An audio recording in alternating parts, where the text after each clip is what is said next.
சென்னையில் கொடுத்த பணத்தை திருப்பி கேட்ட கல்லூரி மாணவனை இன்ஸ்டா காதலி காரில் கடத்தி கட்டையால் அடித்து சித்திரவதை செய்துள்ளார்.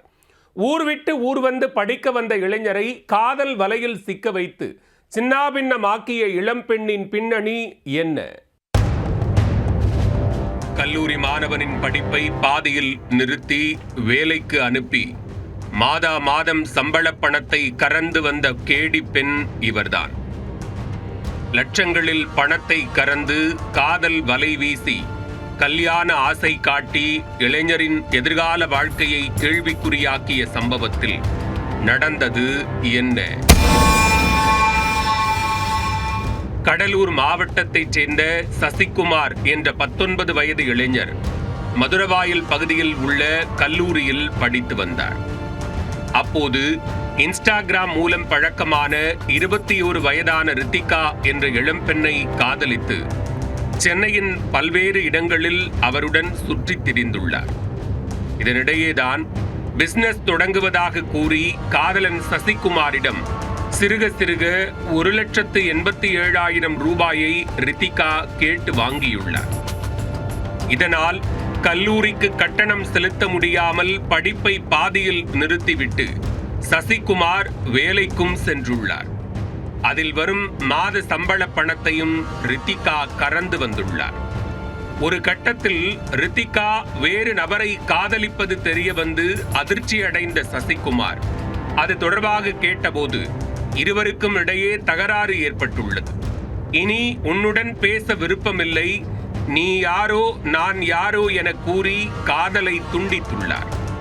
அதனை பொறுத்து கொள்ள முடியாமல் தவித்த சசிகுமார், உனக்காகத்தான் கல்லூரியை கூட பாதியில் நிறுத்திவிட்டு வேலைக்கு சென்றேன், ஆனால் என்னுடன் பழகிக் கொண்டே வேறு ஒருவனை காதலித்து விட்டாயே என கண்ணீருடன் சண்டை போட்டுள்ளார். பின்னர் நீ எப்படியோ போ, ஆனால் தன்னிடம் ஏமாற்றி வாங்கிய 2 லட்சம் ரூபாயை எடுத்து வைத்துவிட்டு போ என அழுத்தம் கொடுத்துள்ளார். இந்நிலையில் கடந்த ஏப்ரல் 1ஆம் தேதி பணத்தை திரும்ப தருவதாக கூறி கோயம்பேடு பேருந்து நிலையம் அருகே வருமாறு சசிகுமாரிடம் ரித்திகா தெரிவித்துள்ளார்.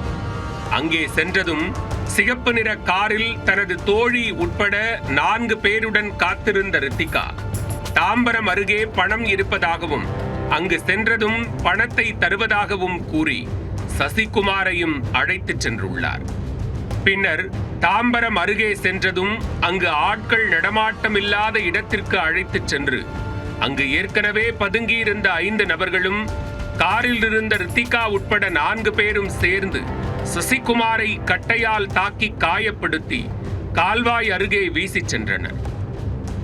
சிறிது நேரத்தில் சுயநினைவு திரும்பிய சசிகுமார் தனது தந்தையிடம் போன் செய்து தகவலை கூறிவிட்டு கீழ்ப்பாக்கம் அரசு மருத்துவமனைக்கு சென்று சிகிச்சைக்காக சேர்ந்தார். அங்கு போலீசாரிடம் சசிகுமார் அளித்த புகாரின் பேரில் விசாரணையை தொடங்கிய கோயம்பேடு கேலவன் போலீசார் சசிகுமார் கடத்தி தாக்கப்பட்டது தொடர்பாக வழக்கு பதிவு செய்து விசாரித்தனர். அதில் கடத்தலில் ஈடுபட்ட தாம்பரத்தைச் சேர்ந்த ரித்திகா, சஞ்சய், சரவணன், சேலையூரைச் சேர்ந்த தர்ஷினி ஆகிய 4 பேரையும் கைது செய்தனர். அத்துடன் கடத்தலுக்கு பயன்படுத்தப்பட்ட ஐபோன் மற்றும் காரையும் பறிமுதல் செய்தனர்.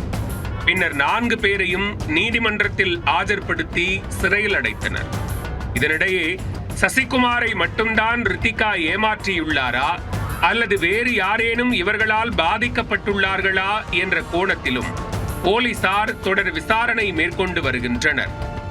அதில் மேலும் பல திடுக்கிடும் தகவல்கள் வெளிவரலாம் என்று எதிர்பார்க்கப்படுகிறது.